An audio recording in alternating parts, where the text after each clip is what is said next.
네, 오늘 솔로몬의 지혜, 솔로몬의 말씀 시리즈 6번째 말씀을 같이 은혜를 나누도록 하겠습니다. 요즘에는 100세 시대라고 많이들 말을 합니다. 그만큼 이제 수명도 길게 많이 이제 되었지만은 전통적으로는 구별이 좀 엄격해 있어. 한 20, 30대들은 이제 청년, 40대, 50대 이런 사람들은 중년, 60대 이후를 예전에는 노년이라 불렀지만 지금은 이런 이제 구별이 많이 깨졌어요. 왜냐하면 이제 60대, 70대이신 분들도 아주 건강하신 분들도 많고 아주 젊은 감각으로 그렇게 소위 말해서 트렌디한, 그러니까 전통적인 그런 분들이 아니라 굉장히 유행에도 잘 맞춰 가시는 그런 분들이 요즘에 우리 주변에 심심찮게 그렇게 볼 수가 있습니다. 또 김미경이라고 하는 사람이 쓴 마흔 수업이라고 하는 책을 보면 50대부터 70대까지 30년을 제2의 인생이다라고 말을 많이 합니다. 그래서 영어로는 세컨드 라이프 이런 표현을 쓰는데 아마 여기 계신 분들 중에 상당수는 지금 다 어디에 속해 있을 거예요? 이 연령대에 대부분 많이 속해 있을 겁니다. 그러니까 다 지금 어떤 사람 삶을 살고 있는 내 인생 가운데 이제 두 번째 세컨드 라이프의 삶들을 살고 있다라는 겁니다. 우리가 운동 경기를 할 때도요, 지금 한국 시리즈가 하고 있지만 야구도 5회까지를 하고 나면 땅을 잠깐 고르기 위해서 쉬는 시간을 갖습니다. 그런 다음에 땅을 고르고 나서 6회부터 9회까지, 또 축구도 전반전을 마치고 나면 후반전을 위해서 잠깐의 휴식 타임을 갖듯이 오늘 이 50세부터 70세까지 이 계신 대부분의 분들은 이제 인생의 후반전을 준비하면서 이제 뛰고 있는 그런 세대라는 겁니다. 그러면 회사도 그렇게 이제 후반전을 잘 뛰기 위해서는 이 운동장도 고르는 것처럼 기업체들도 중간 점검이라는 거를 해요. 그러니까 중간 점검을 왜 하는 거겠어요? 마무리를 잘 하기 위해서 중간에 일들이 잘 진행이 되고 있는지를 점검을 하는 시간들이 반드시 있다라는 거예요. 그래야 중간 점검을 잘해야 마무리를 잘한다는 겁니다. 그러면 신앙은 어떻습니까? 신앙도 뭐가 필요하다는 거예요? 중간 점검이 필요할 수도 있다라는 거예요. 특별히 이번에 그 제자 훈련 반을 시작을 하면서 그 일과의 처음 시작이 뭐냐, 제가 제자 훈련하면서 하시는 분들한테도 말씀을 드렸듯이 어쩌면 우리가 신앙생활을 대부분 다 20년 넘게만 몇십 년씩 하셨을 텐데 앞으로도 신앙생활을 할 날들이 다들 많이 남아 있잖아요. 여기 계신 분들도 마찬가지예요. 앞으로 100세 시대라고 하면은 다들 그죠? 한 60년, 70년씩 남으셨잖아요. 많이들 남으셨어요, 아직도요. 그런데 과연 나는 이 중간 정도에 왔을 때 내 신앙을 어떻게 지금 잘하고 있는지, 그래서 일과가 뭐였냐면 어떤 내용이냐면 나의 신앙 고백과 간증이 필요하다라는 거예요. 이게 뭘 얘기하는 거냐면 내가 예수님과 만났던 그때를 한번 떠올려 보시라는 거예요. 여기 계신 분들 중에서 아마 처음 예수님을 믿게 되었을 때 다들 다 사연들이 있으시잖아요. 어떤 분은 아마 부모님이 유교 집안이 엄격해서 어쩌면 교회 다녔을 때마다 막 못 다니게 하느라고 막 뭐라고 많이 호되게 혼낸 분도 이 안에 아마 있을지도 몰라요.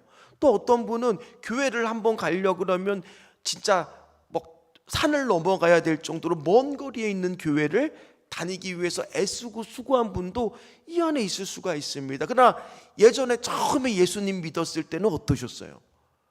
막 교회 오는 게 어떠셨어요? 막 너무너무 좋으셨어요? 아마 그러셨을 거예요. 막 너무너무 좋고 막 그 교회에 진짜 내가 말씀 사경에, 옛날에 말씀 사경에 부흥 집회 주제도 없었어요. 그냥 옛날에 부흥 강사들은 저도 어렸을 때 생각나지만 하얀 양복 입고 빼꾸도 탁 신고, 그죠? 할렐루야 막 이렇게 딱 하시면 막 그냥 막 앞자리에 앉아서 그 말씀 들으려고 빈자리가 없을 정도로, 무슨 말씀 사경에만 연다 그러면 막 사람들이 엄청나게 모여서 그렇게 신앙생활 했던 기억도 이 가운데, 아마 한국교회 80년대 90년대 초까지 신앙생활 하셨던 분들은 아마 기억이 나실 겁니다. 근데 우리가 어느덧 벌써 신앙생활을 어느 정도 하고 나니까 이제 좀 신앙생활이 안정화도 됐지만, 다른 말로 바꾸면 많이 좀 느슨해졌다라는 생각이 혹 이 가운데 드시는 분도 있을지도 모릅니다. 그때 우리한테 필요한 것이 바로 뭐냐? 내가 처음에 예수님을 만났던 그때의 그 신앙 고백, 그런 간증이 나에게 꼭 한 번씩 써볼 필요가 있다라는 거예요. 그래서 그때 순간을 우리가 그냥 생각해서는 잘 생각이 언뜻 잘 안 나잖아요. 그러니까 종이로 한번 이렇게 써보는 거예요. 그런 시간들을 좀 갖기 시작하면 어떤 마음이 떠오르냐? 내가 잠깐 잊어버렸던 옛날의 그때의 그 마음들, 그때 그 추억들이 하나씩 떠오를 겁니다. 그러면서 나의 요즘에 과연 하나님하고 정해진 시간에 교제를 하고 있는가? 하나님의 말씀과 기도 생활을 잘하고 있는가? 오늘 그것들을 점검할 필요가 있다라는 거예요. 제가 왜 이렇게 장황하게 중간 점검에 대한 서론을 말씀드리냐? 오늘 솔로몬한테 있어서 중간 점검에 해당하는 말씀이 바로 어디냐? 열왕기상 9장입니다. 왜 열왕기상 9장이 중간 점검이냐? 자, 처음에 하나님이 나타났을 때가 몇 장이었는지 혹시 기억나세요? 열왕기상 3장에서 하나님이 나타납니다. 기본이라는 곳에 가서 이제 열심히 산당에 가서 제사를 지내면서 하나님께 예배를 드리면서 일천번제를 드릴 정도로 열심으로 예배를 드릴 때 하나님이 나타나서 그게 감동이 돼서 내가 네게 무엇을 줄꼬 하고 솔로몬한테 말씀을 하시죠. 그랬더니 솔로몬이 저는 작은 아이라, 얼마나 겸손했는지 몰라요. 그때의 솔로몬은 나는 작은 아이라 하나님이 나한테 맡겨주신 백성이 이렇게 많은데 내가 이들을 재판하려고 하니까 뭐가 부족한 거를 알고 뭐를 구했어요? 듣는 마음. 성경에는 이제 원칙으로 하면 듣는 마음, 물론 뒤에는 지혜라고 합니다. 지혜도 틀린 답은 아니에요. 그러나 이제 원칙으로 듣는 마음을 달라. 그랬더니 하나님이 너무 그것이 예뻐 보이고 기특해 보였는지 듣는 마음, 지혜만 준 게 아니라 모두 줬어요. 부귀와 영화까지 다 그에게 부어졌던 것이 열왕기상 3장에서 첫 번째 하나님이 현현하셨을 때입니다. 그럼 오늘 9장은 바로 뭐냐? 하나님이 이제 솔로몬한테 두 번째로 현현하시는 장면이에요. 그러니까 이제 중간에 총 3번 중에서 두 번째라는 겁니다. 오늘 그렇게 되었을 때 시간은 얼마나 지났느냐? 우리가 오늘 10절 말씀을 읽었지만 왕궁과 이 성전을 지는 지 20년 만에 하나님이 현현하셔서 나타나신 겁니다. 오늘 우리 1절 말씀 같이 읽도록 하겠습니다. 솔로몬이 여호와의 성전과 왕궁 건축하기를 마치며 자기가 이루기를 원하던 모든 것을 마친 때에. 자, 지금 솔로몬은요 20년 동안 하나님께서 그렇게 나타냈을 때 겸손하게 예배드리고 구했더니 20년 동안은 인생의 전성기고 신앙의 전성기였습니다. 얼마나 하나님께서 부귀와 영화를 부어줬는지 몰라요. 심지어 오늘 1절 말씀에 보니까 어떤 표현을 썼어요? 자기가 이루기를 원하던 모든 것을 마친 후에. 어떻습니까? 이런 사람 부럽지 않으세요? 원하는 대로 다 안 된 거 없이 다 된 사람을 보면 우리는 뭐라고 부러워해요? 야, 성공했다. 와, 대단하다. 성공했다. 하면서 우리 엄청 부러워하잖아요. 원하는 대로 다 됐다는데 안 부러우세요? 부럽잖아요. 이런 사람이 어디 있겠습니까? 모든 인생에서 성공했다라고 보고 부러운 인생이고 마음먹은 대로 다 되고 부러워할 수밖에 없습니다. 심지어 솔로몬이 이렇게 성전을 잘 지을 수 있는 것은 열왕기상 5장 말씀에 보면 3절 4절 말씀을 한번 띄워주면, 그가 성전을 짓는 동안에는 전쟁도 없었고 재앙도 없었고 하나님이 이렇게 보호해 주셨더니만 성전을 짓는데 아무 어려움이 없었습니다. 그리고 오늘 3장에 이어 20년 만에 다시 하나님이 솔로몬 앞에 나타나십니다. 그게 오늘 2절에 그렇게 나옵니다. 한번 2절 말씀을 같이 읽도록 하겠습니다. 여호와께서 전에 기브온에서 나타나신 같이 다시 솔로몬에게 나타나사. 이제 이 말씀이 딱 들어오시죠. 첫 번째 3장에서 나타났던 거와 똑같은 그 장소에서와 같이 다시 하나님이 나타나셨습니다. 그래서 이제 8장에서 우리가 지난 시간에 무슨 일이 있었냐면, 성전을 봉헌하고 나서 어마어마한 양의 제물을 드리고 제사를 드리고 기도했던 장면을 우리 지난 주 그 금요일 때 말씀을 같이 봤습니다. 그 기도에 대한 응답들이 나오는 것이 바로 이 9장이에요. 그런데 하나님은 바로 응답해 주신 게 아니라 성전 복원식을 다 마치고 백성들이 다 흩어진 다음에 들떠 있을 때가 아니라, 한참 기분 좋을 때가 아니라 조용할 때 다시 솔로몬 앞에 나타나기 시작했다는 거예요. 딱 나타나셔서 이제 아무도 없는 그 밤 하나님이 말씀하기 시작합니다. 그게 3절입니다. 같이 읽도록 하겠습니다. 여호와께서 그에게 이르시되 내 기도와 내가 내 앞에서 간구한 바를 내가 들었은즉 나는 내가 건축한 이 성전을 거룩하게 구별하여 내 이름을 영원히 그곳에 두며 내 눈길과 내 마음이 항상 거기에 있으리니. 자, 이 말씀은요, 그 앞에 8장 29절 말씀을 한번 찾아보세요. 그 8장 29절에 솔로몬이 어떻게 성전을 봉헌하면서 기도하냐면, 제가 읽어드리겠습니다. 8장 29절에서 이렇게 기도했거든요. 주께서 전에 말씀하시기를 내 이름이 거기 있으리라 하신 곳이 성전을 향하여 주의 눈이 주야로 보시며 주의 종이 이곳을 향하여 비는 기도를 들으시옵소서라고 기도했더니 오늘 3절에 와서 그거에 대해서 그대로 그 말씀에 대한 응답이라고 이렇게 말씀하고 있습니다. 근데 그 뜻이 바로 뭐겠습니까? 하나님의 이름과 눈길이 그곳에 머물기를 솔로몬은 이 성전을 짓고 나서 기도했더니 하나님이 축복해 주면서 뭐까지 내가 머물겠다라고 말씀하세요? 마음까지요.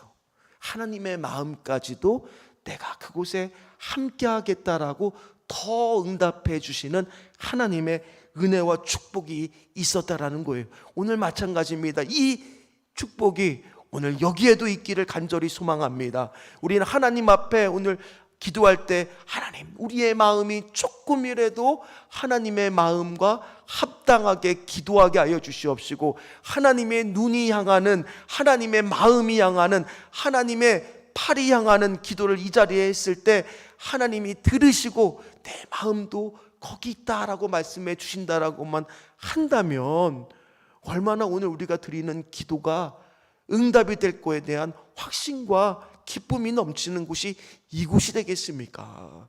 오늘 하나님이 이렇게 솔로몬에게 응답해 주셨다라는 거예요. 이 말씀을 묵상하니까 한 찬양이 떠올랐습니다.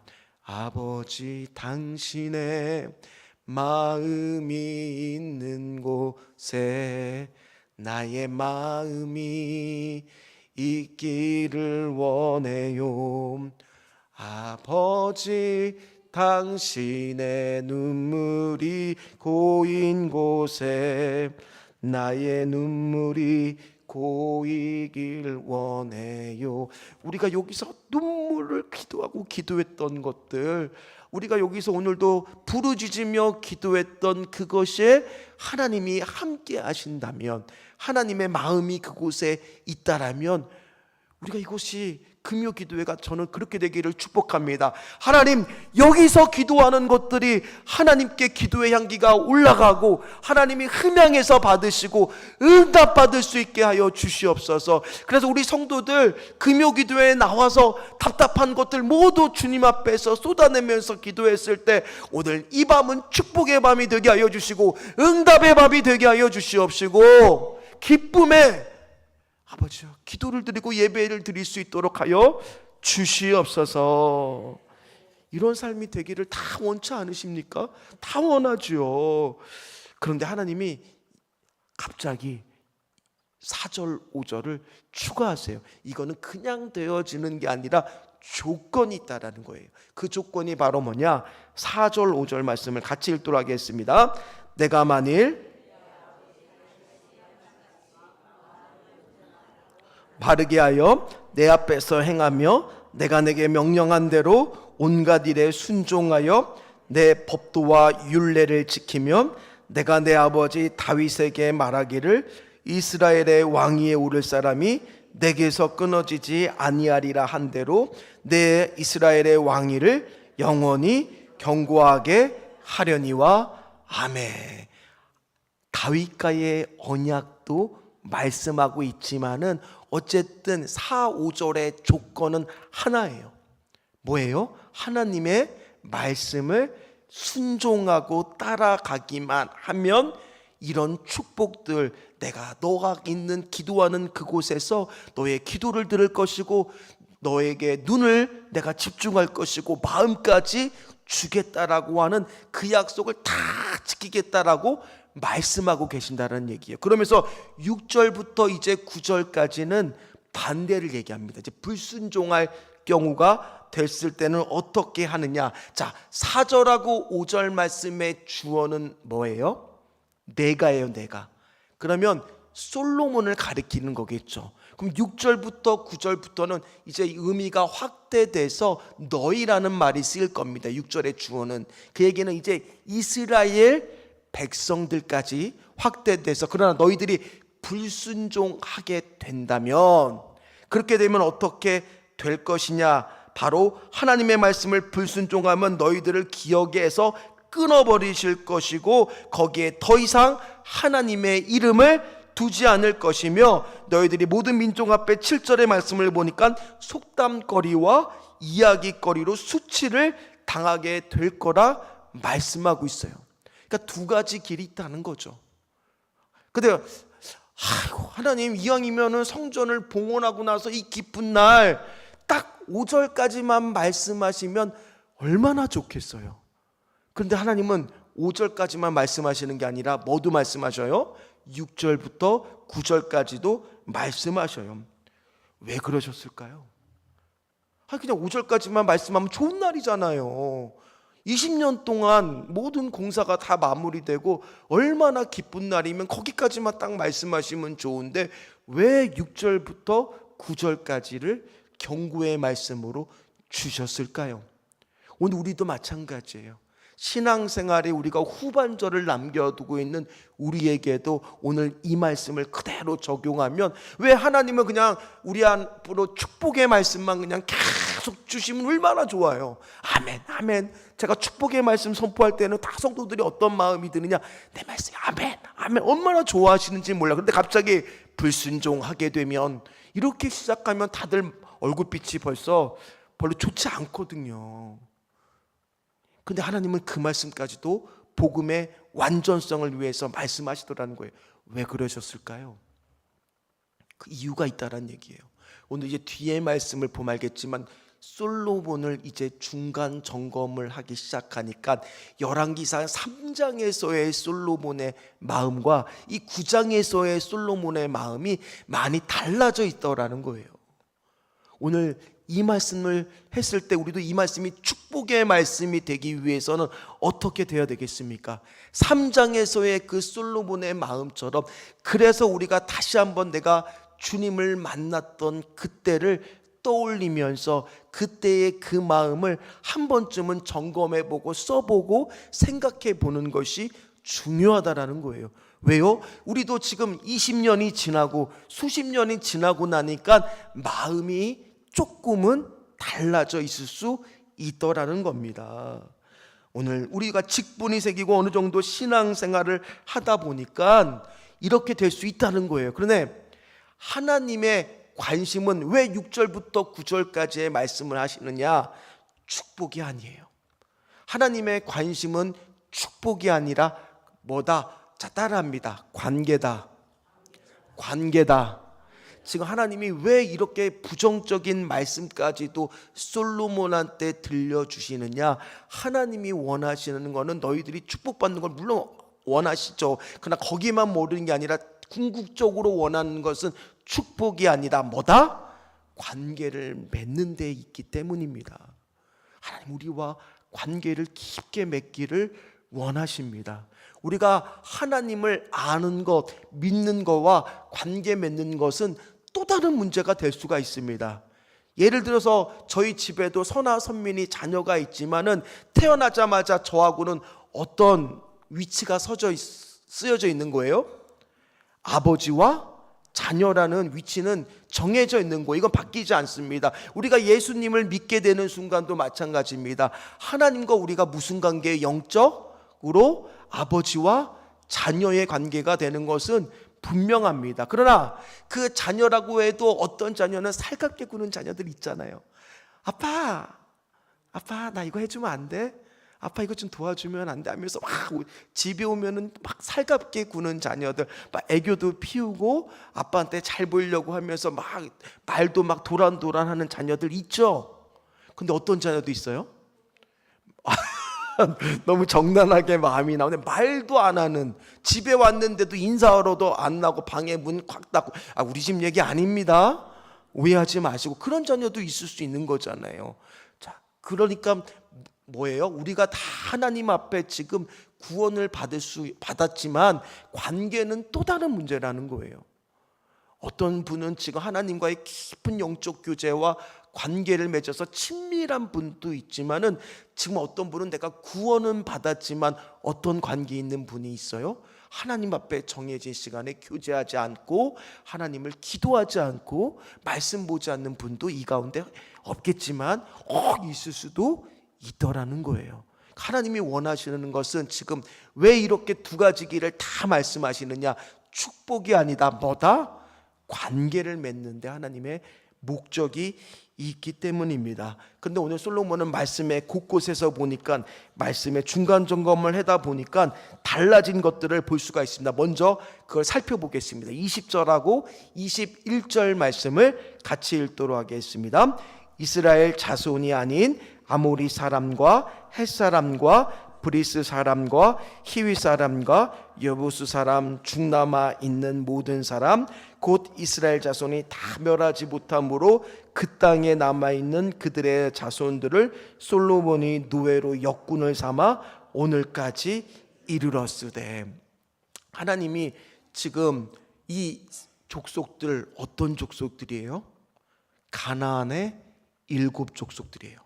자, 그러면 가나안의 7 족속은 여호와가 어떻게 명령하셨어요? 헤렘이라고 하죠.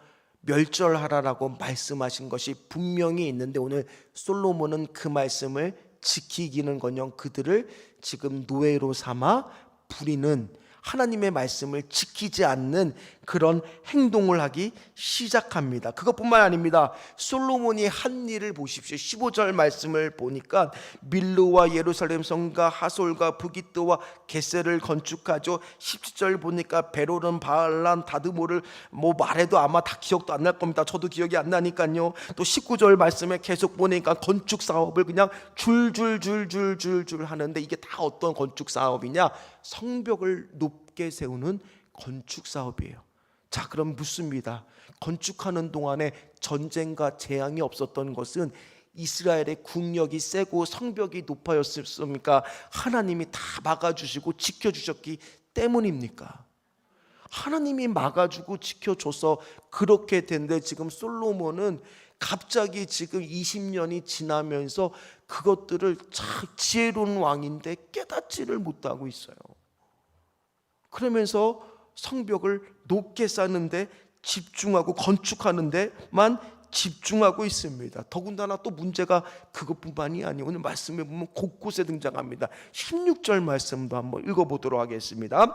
전에 애굽왕 바로가 올라와서 게셀을 탈취하여 불사르고 그 성읍에 사는 가나안 사람을 죽이고 그 성읍을 자기 딸 솔로몬의 아내에게 예물로 주었더니, 자, 게셀이라는 곳이 어떤 곳인지를 제가 지도 혹시 지금 있으면, 자, 지도를 보시면 잘 보일까 모르겠네요. 자, 예루살렘하고 게셀이라고 하는 곳은요 조금밖에 떨어지지 않았어요.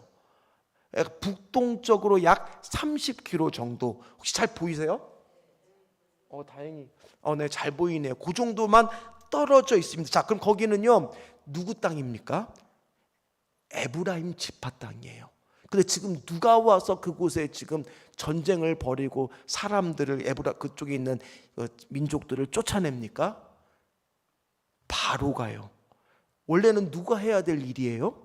솔로몬이 해야 될 전쟁을 이 바로라고 하는 이방 왕이 와서 마음껏 활개를 치고 전쟁을 피며 그 땅을 자기의 딸한테 주고 맙니다. 그리고 그 바로의 딸이 바로 누구의 아내가 되는 거예요? 솔로몬의 아내가 됩니다. 그런 말씀이 계속 주어집니다. 그리고 24절 말씀에 보면 바로의 딸이 또 등장합니다. 솔로몬이 자기를 위해서 지은 궁으로 포장 이사를 하고 있어요. 착 해서 이제 이사를 착 하고 있는데, 그래서 결국에는 솔로몬이 11장 1절 말씀에 보니까 어떻게 된다라고 나와요. 자, 솔로몬 왕이 바로의 딸 이외에 많은 이방 여인을 모하였으니 사랑하게 되고, 곧 그 여인들 때문에 다 왕궁을 지어주고 막 다 그러보다 보고 신당들을 다 지어주다 보니까 어떻게 되는 거예요? 무너지기 됐던 거잖아요. 그뿐만이 아닙니다. 이제 오늘 말씀에 나오는 히람 왕과의 관계에서도 오늘 하나님의 말씀을 어기는 것을 볼 수가 있습니다. 우리 11절 말씀 같이 읽도록 하겠습니다. 갈릴리 땅에 성읍 20곳을 히람에게 주었으니 이는 두로 왕 히람이 솔로몬에게 그 온갖 소원대로 백향목과 잣나무와 금을 제공하였습니다. 아멘. 이 두로 왕 히람이라고 하는 이 왕은요 다윗 시대부터 다윗과 굉장히 친하게 지냈던 우호적인 왕이었습니다. 그래서 다윗이 왕궁을 지었을 때도 똑같이 백향목부터 시작해서 좋은 제목들을, 지금의 레바논이잖아요. 두로 땅이 지금 전쟁이 일어나고 있는 레바논이잖아요. 거기서 이렇게 많이 공급해 줬던 그런 왕이에요. 그런데 오늘 그 고맙다고 이 솔로몬이 뭐를 주느냐? 원래 두로 왕 히람은 뭐를 원했냐면 음식물을 원했습니다. 그러니까 먹는 것이 귀한 땅이었기 때문에 먹을 것을 주기를 원했는데, 오늘 말씀해 보니까 갈릴리 땅 20개에 해당하는 성읍을 주었다라고 나와요. 그런데 이 땅이 어떤 땅이냐? 이 산악지대에 있는 땅입니다. 그나마 평야지대에 있는 땅이면 뭐를 얻을 수 있어요? 농사를 지어서 농작물을 얻을 수가 있지만, 산악지대에 있는 땅이다 보니까 어떤 농작물도 짓지 못하는 쓸모없는 땅이라 그래서 그 땅의 이름을 뭐라고 불렀느냐 하면 오늘 성경 말씀에 보니까 가불. 임금도 가불해 주세요. 외우기 쉽죠? 가불. 그렇게 쓸모없는 땅만 준 거예요. 그러면 히람의 입장에서는 어떻습니까? 마음이 즐거웠겠습니까? 아니, 나는 좋은 것들 다 갖다 주고 심지어 금도 120달란트나 줬는데, 우리나라 돈으로 2천억 원을 그냥 갖다가 탁 갖다 줬는데, 뭐 2천억 원 다 있으시죠 집에? 그거 다 갖다 주면서 그렇게 잘했는데 돌아오는 건 뭐였어요? 솔로몬이 그 자기의 머리를 비열하게 이렇게 대접하는 곳에 쓰여는 도덕성까지도 지금 솔로몬이 문제를 일으키고 있다라는 겁니다. 어쨌든 우리가 말씀을 계속 살펴보는 거, 여기서 뭘 잘못했느냐? 일단은 자, 신명기 17장 17절 말씀을 보십시오. 같이 읽겠습니다.